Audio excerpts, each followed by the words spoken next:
Bonjour à toutes et bonjour à tous. Je suis très heureux de vous retrouver aujourd'hui pour une nouvelle vidéo sur Légende des jeux télé. Aujourd'hui, c'est une nouvelle interview qui fait suite à un coup de tonnerre. C'était le 15 mai dernier que Lorraine s'est fait éliminer après 30 victoires et 101 000 € de gains.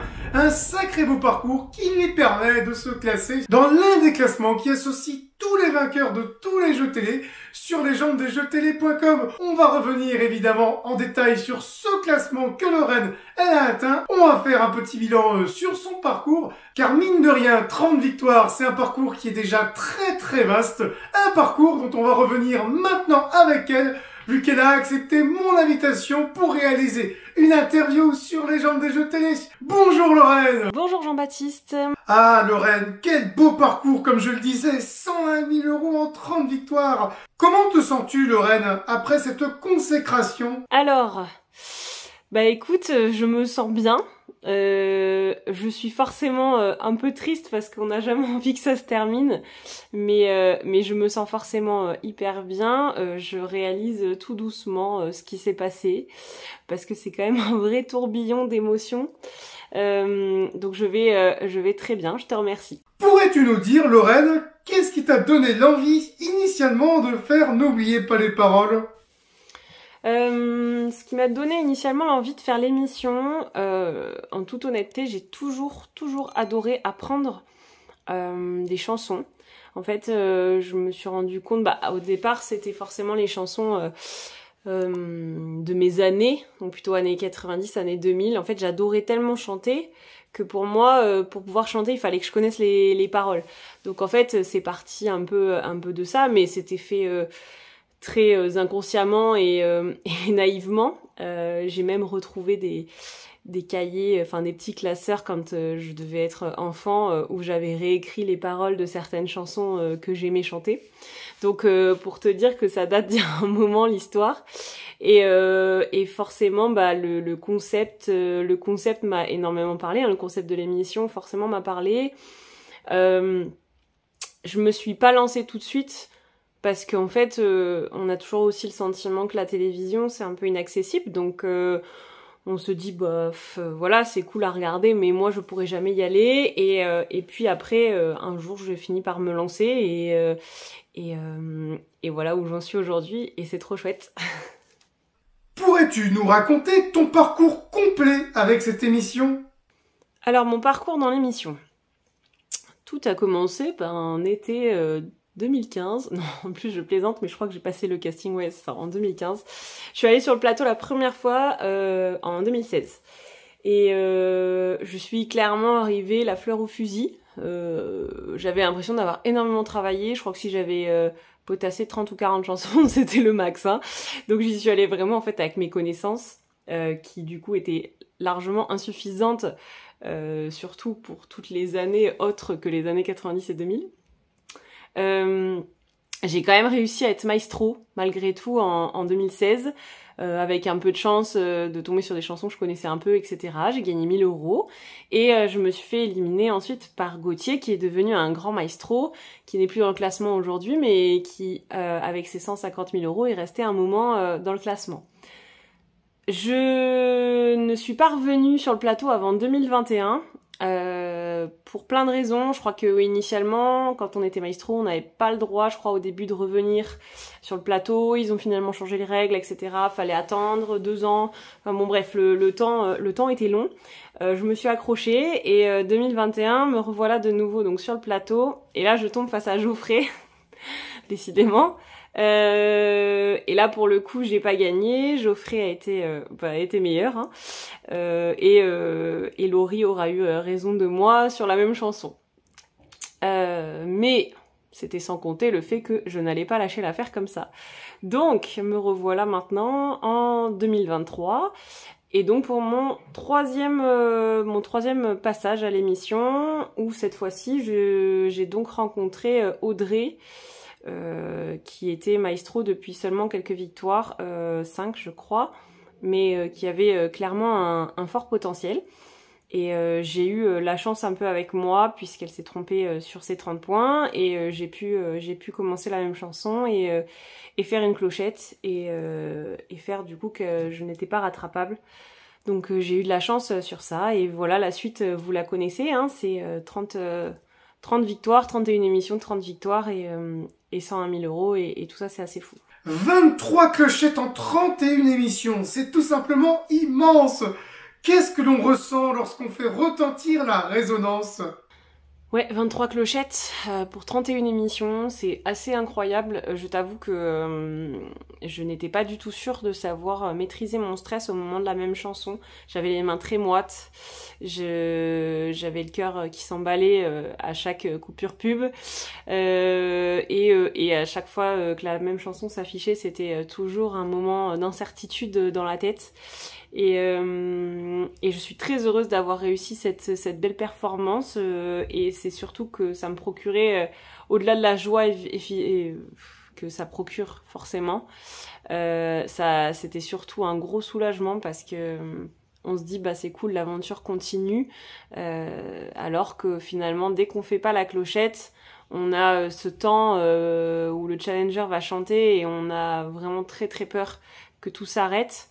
J'ai eu cette frayeur quelques fois parce que mes challengers ont avancé dans la chanson et sincèrement, le temps après de redescendre en pression, c'est un peu long et mine de rien, faut vite repartir.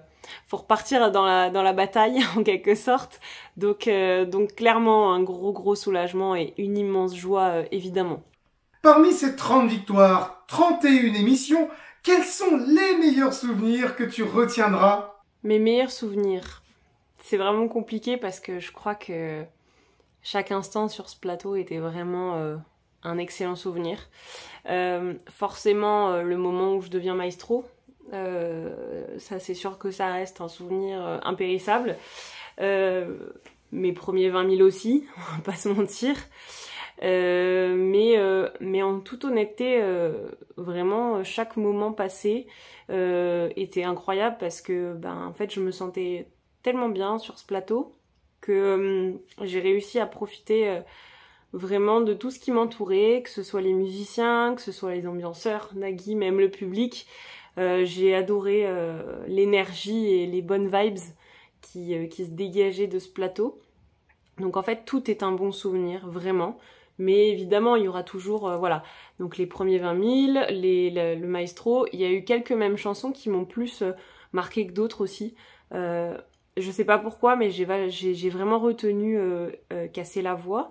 Je venais de faire une émission un peu moyenne, entre guillemets, je crois, juste avant. Et j'avais besoin, en fait, de me redonner confiance, parce que c'était quand même le début de mon parcours. Et Casser la voix était une chanson qui m'avait posé pas mal de soucis dans mes révisions. Et en fait, je l'ai un peu vécu. Je sais pas si ça s'est ressenti ou pas, mais moi, je l'ai bien senti. Et je l'ai chanté, je l'ai vraiment chanté. Je l'ai pas récité. Et c'était assez intense pour moi à vivre, en tout cas. Et j'étais très heureuse d'être allée chercher cette clochette. Et voilà, il y a eu quelques mêmes chansons comme ça qui m'ont plus marqué que d'autres aussi. Évidemment, après, voilà, des challengers avec qui j'ai énormément de complicité, voilà, donc tout était vraiment génial, clairement, et ce n'est qu'un unique et merveilleux souvenir de toute façon. Parmi tes 31 participations, pourrais-tu nous donner les passages plus difficiles? Les passages moins faciles, je dirais que c'est les moments où j'ai perdu de l'argent sur les finales, soit parce que j'ai mal joué les initiales, soit parce que je me suis pas rendu compte que j'avais fait une faute, soit parce que j'ai voulu tenter d'aller un peu plus haut pour essayer de grimper un peu dans les gains, parce que je pense que ça s'est vu, j'ai quand même eu pas mal de difficultés sur les chansons de finale, qui pour moi étaient très compliquées, hein. Après, c'est la chance aussi de tomber sur des chansons qu'on connaît ou pas. Donc les passages moins faciles, c'était ça, parce qu'en fait, on a beau essayer de se détacher quand même de l'argent, parce que je pense qu'il vaut mieux, en fait, pour éviter de... Comment dire, j'allais dire de trop se mettre la pression aussi. des gains. Donc j'avais beau essayer de me détacher de tout ça, c'est vrai que quand on perd une belle somme, on s'en veut énormément parce qu'on se dit qu'on aurait dû être plus prudent ou plus attentif ou voilà. Donc ça c'était les passages plus difficiles et derrière il fallait quand même rebondir malgré tout, pas se laisser abattre et se dire ok bon bah ça arrive malheureusement, t'as voulu tenter, t'as voulu jouer, c'est aussi le jeu. On a envie de se dépasser, de se tester aussi, mais derrière il faut pas on n'a pas le temps de se lamenter, en tout cas ça c'est sûr. Et finalement, c'est presque quand on les revoit à la télé que c'est plus dur parce qu'on a le temps après de mesurer ce qu'on a fait et de le ressasser encore plus que sur le plateau où tout s'enchaîne très vite. Voilà. As-tu éventuellement des anecdotes à nous raconter? Des anecdotes, il doit certainement y en avoir plein et c'est toujours difficile de se remémorer comme ça spontanément. Je dirais que celle qui m'a le plus marquée et bon, qui a été diffusée à la télé, mais c'est celle que j'aime bien me rappeler, c'est que donc j'ai eu en chanson de finale Confidence pour Confidence. Et c'était la chanson que j'avais eue en 2021 face à Geoffrey, en thème à 40 points. Et donc j'avais trouvé à l'époque. Et à ce moment-là, en 2021, Nagui avait entre guillemets un peu mimé la chanson, puisque dans la chanson il dit « Aimez-moi à genoux » et il s'était mis à genoux en fait pendant la chanson, spontanément. Et pendant que, donc cette année, pendant que j'ai chanté cette chanson, j'ai eu un flash en fait, pas du tout prémédité évidemment, mais j'ai eu un flash de cette scène et tout à coup je me suis dit, bah tiens, si je le rappelais à Nagui, donc je lui ai dit, en 2021, pardon, vous vous étiez mis à genoux, est-ce que vous allez recommencer aujourd'hui ? Et forcément, il s'est senti un peu obligé de le faire. Et après, en off, il m'a dit, ah ben bravo, tu m'as fait mettre à genoux. Mais voilà, ça fait partie des choses que j'ai beaucoup aimé parce que c'était drôle. J'ai lancé un petit pic à Nagui et en même temps, il l'a fait avec beaucoup de gentillesse et avec beaucoup d'autodérision aussi, et c'était très chouette et voilà, j'adore me rappeler ce genre de moment. 101 000 €, c'est tout simplement énorme. Vas-tu, Lorraine, réaliser des projets en particulier avec ces gains? 101 000 €, c'est une somme énorme. Je n'ai pas, là pour l'instant, décidé vraiment de ce que j'allais faire de cette somme. Je veux justement être assez prudente parce que je pense que c'est une très belle somme, mais c'est une somme aussi qui peut partir, j'imagine, très vite si on en fait n'importe quoi. Donc voilà, ça sera peut-être un apport pour un achat, ça peut être voilà, ça peut être pas mal de choses. Je suis pas sûre que ça sert pour des voyages, j'ai quand même eu la chance de gagner 3 voyages incroyables, donc je pense que ça sera pas forcément avec cette somme-là qu'on partira en voyage, mais ouais, je pense que ce serait plutôt un apport parce que, ben, mine de rien, c'est un vrai coup de pouce dont on n'attend pas forcément la venue et qui peut nous être quand même très confortable pour notre vie future. Donc voilà, je pense que ce serait plutôt ça. D'où te vient ta grande passion pour la chanson française ? Ma passion pour la chanson française, je dirais qu'elle est venue plutôt avec le temps. Quand j'étais enfant, ado, j'écoutais particulièrement les chanteurs de ma génération. Et que par contre, c'était autant français que anglais. J'avais pas forcément de préférence à ce moment-là pour la chanson française. Donc c'est venu un peu avec le temps, c'est venu aussi beaucoup quand même avec l'émission. J'ai découvert énormément d'artistes dont je connaissais uniquement le nom ou une ou deux chansons, j'allais dire phares, mais finalement je connaissais pas bien leur répertoire. Je pense particulièrement à Eddie Mitchell par exemple. C'est vrai que à l'époque, à mon avis, la seule chanson que je devais connaître de lui, c'était peut-être Boogie Woogie. Et si je dois être honnête, c'est une de celles que j'aime le moins actuellement, parce qu'en fait, il a un répertoire incroyable avec Sur la route de Memphis, Il ne rentre pas ce soir, Tu peux préparer le café noir, Le cimetière des éléphants, bref. Autant de chansons qui me touchent énormément. Et dont je connaissais pas forcément l'existence plus jeune en fait et sans l'émission. Donc ça m'a apporté aussi une véritable ouverture d'esprit, ça c'est sûr, et une nouvelle culture musicale française. Et pour ça c'est top, parce que même si j'aimais ça déjà de base, j'avais énormément de lacunes sur les artistes qui ne sont pas de ma génération, en tout cas qui n'ont pas marqué ma génération. Donc c'est trop bien, j'adore ça maintenant. Y a-t-il des titres, des chanteurs te portant au quotidien? Lesquels et pourquoi? Alors, des titres, des chanteurs, bah voilà, je viens de citer par exemple Eddie Mitchell. Alors il me porte peut-être pas au quotidien, mais maintenant il fait clairement partie des artistes que j'adore écouter, même sans parler de révision. Évidemment, je ne peux pas passer à côté de mon chouchou Christophe Maé, qui a toujours, qui est mon chouchou depuis le Roi Soleil. Et j'ai eu la chance d'aller le voir beaucoup de fois en concert, et c'est toujours un vrai plaisir parce qu'il a une telle énergie et c'est un vrai showman, et ça c'est ce que j'aime, cette transmission aussi pendant les concerts. Donc Maé clairement number one. Et après il y a pas mal d'artistes que j'adore. Alors on va dire que c'est plutôt des artistes actuels, mais j'adore, j'aime beaucoup Amir aussi parce qu'il y a un véritable partage, je trouve, aussi avec son public. Il y a beaucoup de bienveillance, je trouve. Des artistes comme Vianney, Julien Doré, voilà, ça c'est des artistes que j'aime beaucoup et que j'adore aller voir. J'ai découvert aussi un peu plus des artistes autres. Typiquement, j'ai eu la chance d'aller voir Cabrel en concert, et j'adore les morceaux de Cabrel, et c'était très chouette de pouvoir le voir en concert. Voilà, c'est beaucoup plus intimiste, j'ai envie de dire, Cabrel, mais c'est tout aussi touchant. J'adore Grand Corps Malade pour tous ses textes.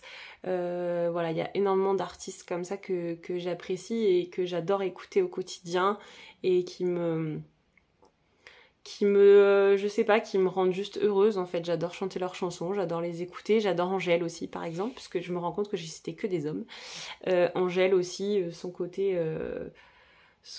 un peu battante, féminine, j'aime bien. Clara Luciani, j'adore. Voilà, c'est énormément d'artistes, donc plutôt actuels, ça c'est sûr, mais comme je disais, j'apprécie aussi d'écouter des artistes qui sont de d'autres décennies, ou qui ont marqué davantage les autres décennies, mais qui existent toujours actuellement quand même. Voilà, ça c'est... De toute façon, il y a une chose dont je suis sûre, c'est que je ne peux pas vivre sans musique. Donc ils font partie de mon quotidien, ces gens-là. Durant ton ascension, tu as souvent évoqué le soutien de tes proches durant tes révisions. As-tu un petit mot à leur transmettre aujourd'hui? Alors à mes proches, j'ai forcément envie de leur dire juste merci, parce qu'en fait, à aucun moment ils n'ont essayé de me dissuader, par exemple déjà de participer à cette aventure. Ils ne m'ont pas jugée non plus. Ça peut paraître bête, mais je suis persuadée que parfois des candidats comment dire, n'osent pas participer, justement par peur du regard peut-être de leurs proches. Les miens m'ont toujours encouragée depuis le début, et encore plus intensément ces dernières années, parce qu'ils ont vu que j'avais vraiment intensifié le travail et que c'était devenu un véritable entraînement sportif. Donc non, ils ont été derrière moi à fond. Morgane particulièrement ne m'a jamais empêché de chanter à la maison, même parfois jusqu'à pas d'heure. Donc voilà, pour tout ça, je les remercie énormément, parce que je pense que on a du mal à vivre une aventure comme ça sans être soutenu par son entourage et par ses proches. Je pense qu'il y a vraiment comment dire, leur énergie m'a vraiment accompagnée sur le plateau, surtout quand j'en avais le plus besoin. Donc pour tout ça, je leur dis un gros merci. Nous voilà au bout de l'interview. Merci beaucoup Lorraine d'avoir pris le temps de répondre à toutes ces questions. C'était vraiment très intéressant de mieux te connaître. Est-ce que tu aurais un petit mot à rajouter? Le mot de la fin? Le mot de la fin. J'aime pas trop les fins, en toute honnêteté. Mais non, d'abord j'aimerais, je te remercie Jean-Baptiste de m'avoir donné l'occasion de pouvoir de pouvoir revenir un peu sur mon parcours en ces quelques questions, donc c'est trop chouette, je te remercie. Et deuxième chose, j'aimerais dire d'une part à tous mes amis qui préparent l'émission de continuer à s'accrocher, donc que ce soit ceux qui attendent leur tour ou que ce soit ceux qui n'ont pas encore réussi les étapes du casting. Accrochez-vous, l'aventure en vaut vraiment la peine, sans parler de victoire, sans parler de gain, juste avoir le plaisir d'aller sur ce plateau et de vivre cette aventure pas complètement folle en fait. Donc accrochez-vous, et j'aurais envie de dire la même chose en fait à tous les futurs candidats qui parfois hésitent sûrement à s'inscrire par peur de plein de choses, par peur de je sais pas, peut-être de perdre, par peur du regard des gens, par peur de... En tout cas, cessez d'avoir peur et franchement, foncez, parce que si vous aimez chanter, si vous aimez être sur un plateau de télé, même si vous n'en avez aucune idée, si vous aimez être entouré d'une équipe ultra bienveillante, sincèrement foncez, vous passerez forcément un moment incroyable. Voilà, je crois que vous savez pas mal de choses sur moi. J'espère en tout cas que cette interview vous aura plu et je vous dis peut-être à bientôt. Mine de rien, 23 clochettes en 30 victoires. C'est quasiment du jamais vu. Quasiment, parce qu'une seule et unique maestro a fait mieux. Cette maestro, c'est Manon, qui avait réalisé 24 clochettes au moment de sa 30e victoire. Et du coup, 31e participation. Donc Lorraine a vraiment été extraordinaire durant son ascension. On regrette que les chansons finales ne lui aient pas permis d'aller plus loin que ça. Mais mine de rien, imaginez, on vous dit du jour au lendemain, vous remportez plus de 100 000 euros. 101 000 euros, c'est quand même un sacré gros pactole si on réfléchit bien. Ça ne permet pas d'intégrer le top 32. Évidemment, il faut pour ça gagner encore plusieurs dizaines de milliers d'euros. Il faut pour ça frôler les 160 000 euros aujourd'hui. Mais ça permet déjà de réaliser plein de projets. Et 30 victoires, ça permet à Lorraine de se classer parmi les plus grands vainqueurs des jeux télévisés. Lorraine, elle atteint, au moment où cette interview sort sur Légendes des jeux télé, la 34e plus longue durée victorieuse jamais réalisée par une femme dans un jeu télé. 34e, ça veut dire qu'elle va rester un moment dans ce top 50. Très grand bravo à Lorraine pour être restée aussi longtemps, du coup, dont n'oubliez pas les paroles, et plus généralement parmi toutes les femmes dans un jeu télévisé. On ne l'oubliera pas de sitôt, du coup, Lorraine. Et il faut dire qu'il y avait une sacrée belle énergie, plein de belles émotions. On sentait, Lorraine, qu'elle vivait son rêve au quotidien, qu'elle avait vraiment fait en sorte d'être bien prête pour l'émission, avant tout pour passer un bon moment. Et ça n'a tout simplement pas raté. On va souhaiter plein de bonheur pour la suite pour Lorraine. On va lui souhaiter, pourquoi pas, de revenir un jour dans un autre jeu télévisé. Si ça vient à arriver, ça sera probablement un jeu musical. Mais on va déjà évidemment lui souhaiter de revenir dans l'émission. Si toutefois, comme en 2022, il venait à y avoir une espèce de tour préliminaire juste avant la grande compétition en elle-même, avec les 32 plus grands maestros de N'oubliez pas les paroles. Lorraine, elle a atteint un classement, ce classement des plus longues durées victorieuses féminines. Vous en avez plein d'autres des classements à retrouver sur legendesdesjeuxtélé.com. Sur ce classement des durées victorieuses féminines, on a Céline qui est sur le point de franchir la barre du top 5 qu'elle atteindrait si toutefois elle dépassait les 78 victoires de Françoise, une autre gagnante du midi. Céline se rapproche du record féminin de son émission, à savoir Tata Véro, et ses 99 victoires. On va voir si elle va aller jusque-là, si elle va aller encore plus loin. Vous suivez en tout cas la progression de Céline, mais également des autres grands vainqueurs de jeux télévisés qui progressent sur chacun de ces classements. Ça se passe sur le blog pour les articles réguliers et pour l'évolution sur les classements dans la rubrique champion en progression ou récemment éliminé. Tout ça, je le repartage sur les différents réseaux sociaux, le groupe Facebook, vous n'hésiterez pas à le rejoindre, le compte Instagram, vous n'hésiterez pas à vous y abonner. J'y repartage tous les liens des articles, des vidéos, des interviews, car oui, il y a cette chaîne YouTube où il y a eu jusqu'ici plus de 80 interviews qui ont été réalisées avec tout plein de grands vainqueurs de jeux télévisés. N'hésitez pas à aller voir toutes ces interviews en parcourant la chaîne YouTube. Et pour ne pas rater les prochaines, n'hésitez pas à vous abonner et à activer la cloche. Ainsi, grâce à l'activation de la cloche, vous recevrez une petite notification à chaque fois qu'il y a une nouvelle vidéo, une nouvelle interview qui vient être publiée sur cette chaîne YouTube. J'espère d'ailleurs que cette interview vous a plu. Si c'est le cas, surtout, n'hésitez pas à mettre un petit pouce vers le haut. Ça fait toujours plaisir en plus d'aider au référencement. N'hésitez pas à commenter sous cette vidéo, à mettre un petit commentaire sur l'interview en elle-même.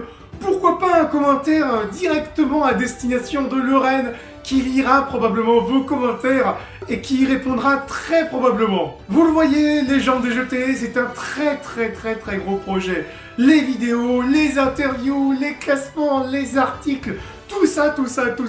Si vous le pouvez, si vous le souhaitez, n'hésitez pas à faire une petite contribution, à apporter votre pierre à l'édifice sur Tipeee. Vous avez, mesdames, messieurs, tous les liens qui vous conduisent au blog, au groupe Facebook, au compte Instagram et au Tipeee en description sous cette vidéo.